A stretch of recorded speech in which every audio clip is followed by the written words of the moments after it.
Saya menyanggah apa yang disampaikan oleh Elia Miron dan saya tidak merekam semuanya. Tapi cukup lama saya bertanya kepada dia dan saya berkata, di mana ayat yang mengatakan bahwa ada orang mati yang bisa menjadi perantara bagi kita kepada Yesus? Saya paham apa yang Saudara Elia ngomong. Jadi bentar dulu, memang jangan interupsi saya, ya.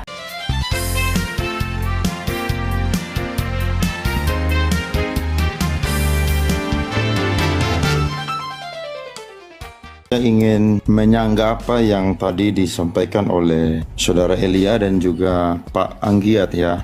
Yang pertama, saya menyanggah apa yang dijelaskan oleh Saudara Elia tentang Bunda Maria tadi.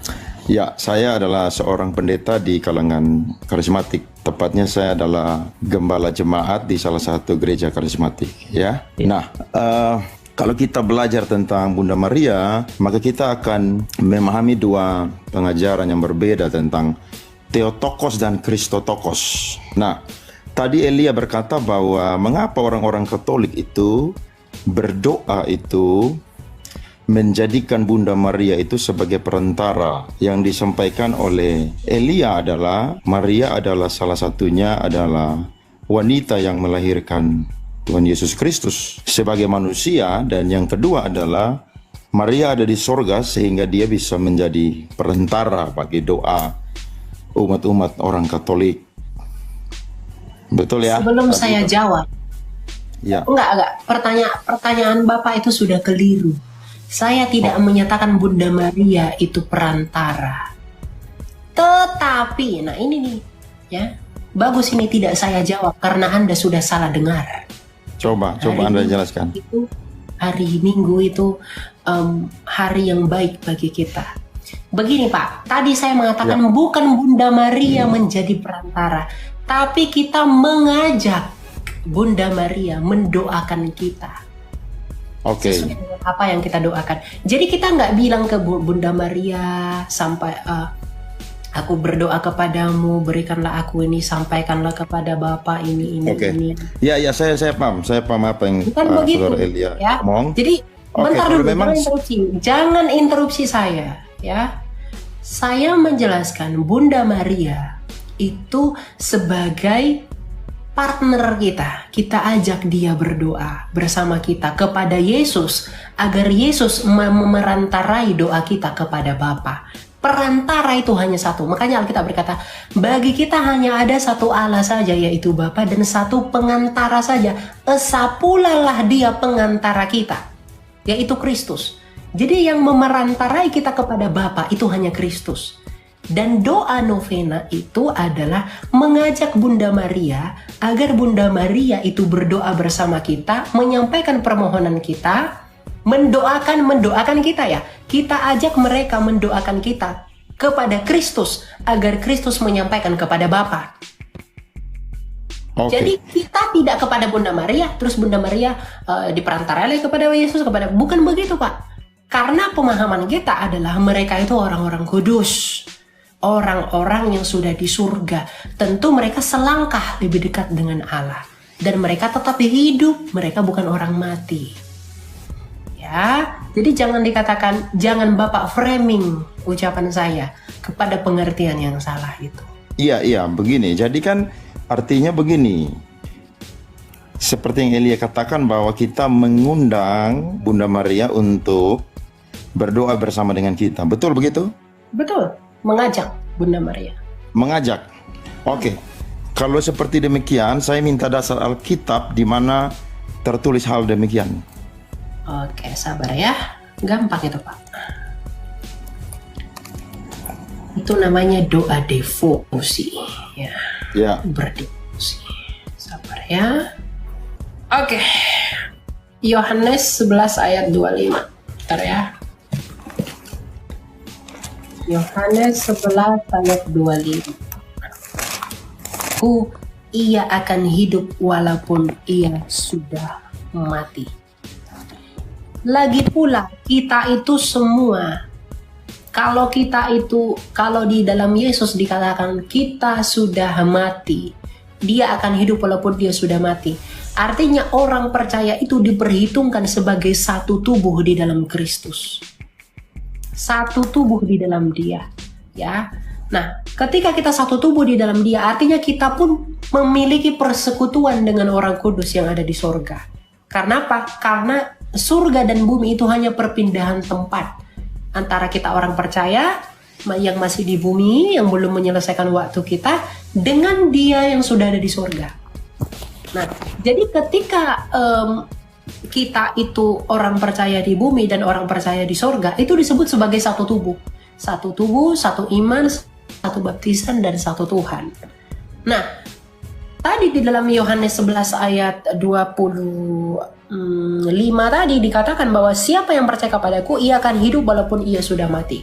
Jadi kita itu percaya bahwa orang-orang yang ada di surga sana, mereka itu sudah mati secara badania, tapi mereka tetap hidup di sana. Maka karena mereka hidup di sana, mereka pun bisa berdoa kepada Allah. Nah, untuk itulah kita yang masih tinggal di bumi mengajak mereka untuk berdoa bersama kita kepada Kristus agar Kristus menyampaikan kepada Bapa. Gitu. Jadi tidak menyembah. Halo. Ya, gitu ya, Pak ya. Ya, sabar. Apa yang Anda tafsirkan itu sangat-sangat tidak alkitabiah. Perhatikan konteks Yohanes 11. Yohanes 11 adalah Yesus sengaja menunda untuk pergi dan menyembuhkan Lazarus. Dan ketika dia ada di situ, Lazarus itu sudah dikuburkan 4 hari dan sudah berbau. Tapi kalau kita baca konteksnya, latar belakangnya, bagaimana Yesus sengaja melakukan hal itu? Karena Dia ingin supaya ada begitu lebih banyak orang lagi yang percaya kepada Dia. Jadi kalau Elia berkata bahwa orang percaya di sana apakah hanya merujuk kepada yang di peristiwa Lazarus saja? Ya, maksudnya saya tidak bicara tentang itu. Yang dimaksud adalah kita fokus kepada orang percaya, Pak, yang hidup walaupun sudah mati. Jangan melenceng. Iya, oke. Orang percaya. Oke, kalau dikatakan hidup, walaupun ia sudah mati. Kalau dikatakan hidup, apakah kurang dari yang namanya Tuhan Yesus mendoakan kita sehingga kita perlu mengajak mereka untuk mana ada Yesus mendoakan kita? Yesus itu imam besar kita. Kamu pun sudah salah. Tidak ada Yesus mendoakan kita. Dia adalah imam besar, pengantara, tidak mendoakan. Beda, itu beda. Salah satu tugas Yesus di surga adalah mendoakan kita, selain menyediakan tempat bagi kita, tapi dia juga menjadi perantara bagi kita. Dia memerantarai kita. Memerantarai itu, Pak. Itu tidak biar kamu. No, dia itu tujuan, Pak. Dia itu tujuan, bukan terminal. Makanya dikatakan dalam Kolose 1 ayat 15, dia itu gambar dari Bapa. Jadi jangan seakan-akan ya Yesus itu punya sana lagi. No, di dalam Yesus itulah Bapa itu dinyatakan. Jadi dia itu tujuan. Selesai di dalam Dia. Iya, betul. Tapi jadi begini, jangan katakan berdoa. Jadi begini, tidak ada yang namanya orang-orang yang sudah mati itu mendoakan kita. Dalam teologi Protestan dan teologi itu apapun. Tafsir Anda bebas menafsirkan apa yang mau kamu tafsir. Tapi kamu tidak punya hak menyalahkan gereja purba. Yang saya tanyakan tadi adalah di mana ayat yang mengatakan bahwa Bunda Maria itu mendoakan kita? Lalu di mana ayat yang melarang untuk tidak bisa berdoa, mengajak orang di surga untuk berdoa? Tunjukkan. Justru tidak ada ayatnya, sehingga kalau tidak ada berarti dilakukan tidak apa-apa, tidak dilakukan pun tidak masalah. Oke, ya sudah. Kalau begitu saya kasih ayat aja yang simpel. Matius 6 ayat yang ke-9. Yesus mengajarkan bahwa berdoalah seperti demikian. Bapa kami yang ada di sorga. Untuk apa kita memerlukan Bunda Maria, membutuhkan Petrus, membutuhkan Paulus? Kita hanya mengajak. Kita hanya mengajak, bukan menyembah mereka. Bapa kami yang di sorga, kita memanggil Bapa kita.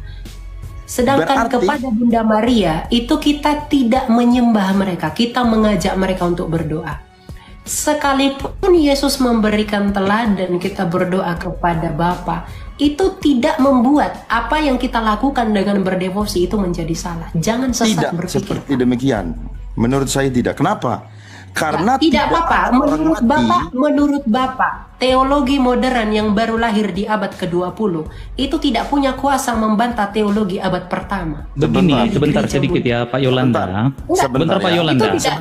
Tidak ada kita gini Pak Yolanda, coba dengar dulu Pak Yolanda. Yang mengatakan bahwa orang yang sudah meninggal, sekalipun dia orang kudus, dia itu wajib atau bisa atau turut mendoakan kita. Tidak pernah ada satu ayat Alkitab pun yang mengatakan demikian.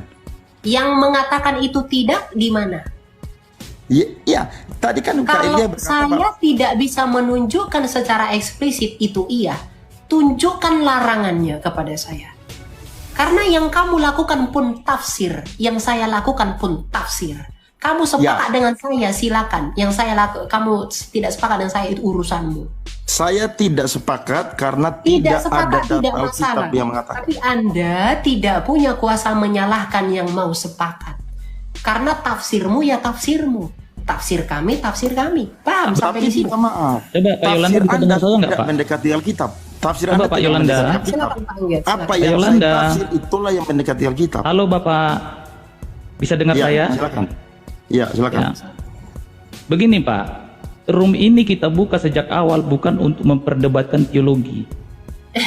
Ya, Betul, itu jelas tidak. dulu di situ. Sebentar Pak, dengar dulu, jangan potong saya. Dengar dulu. Room ini kita buka bukan untuk memperdebatkan teologi, ya. Ketika nanti kita bahas tentang teologi seperti yang Bapak bilang, apalagi ini sudah menyangkut aras besar ya, PGI KWI Pak. Jadi bagaimana kita bisa menginjil kepada orang banyak? Apalagi Bapak tadi mengaku dan menyatakan bahwa sebenarnya Bapak adalah gembala.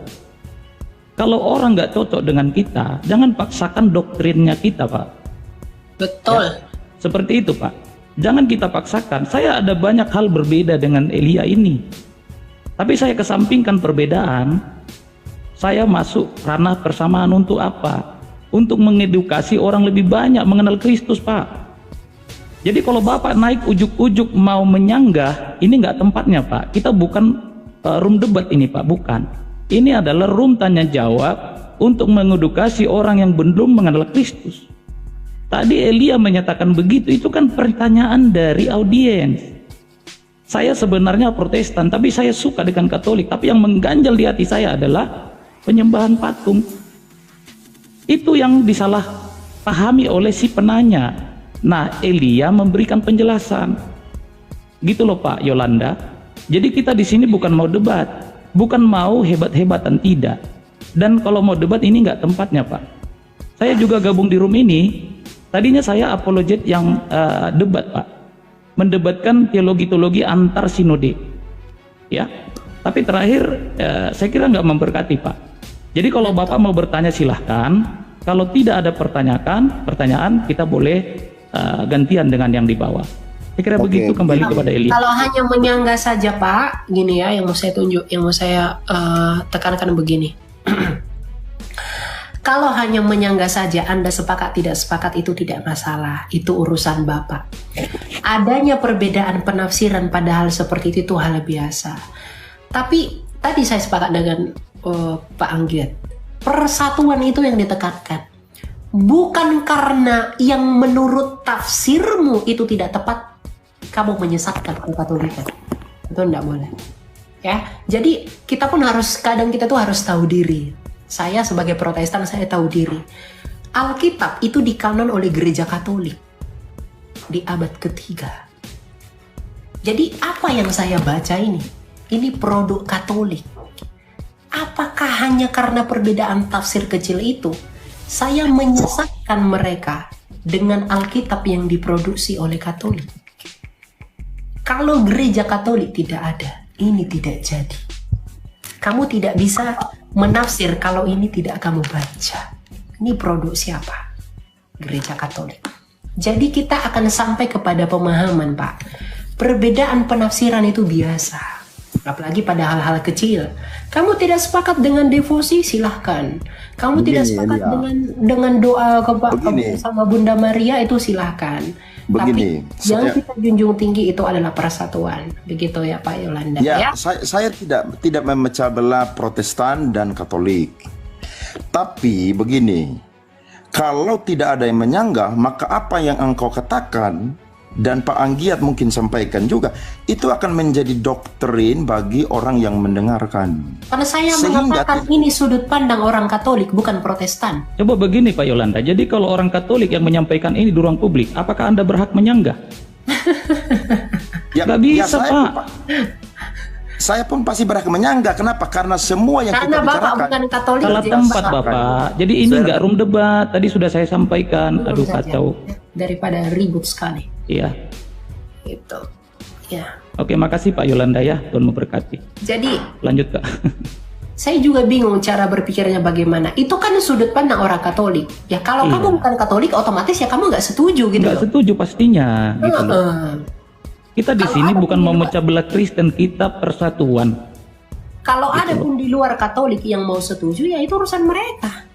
Iya, Begitu juga dengan Katolik, mungkin setuju dengan Protestan, ya itu urusan mereka. Gitu loh. betul. Ngapain kita hanya karena Gabi mekela ka kadruni mereka kita songoni. Iya, malu. Malu. Pailawan. Tumat tumis serang bahat lagi. Lanjut Meto. Kela Asli. amang. Pailawan dusong ni ba?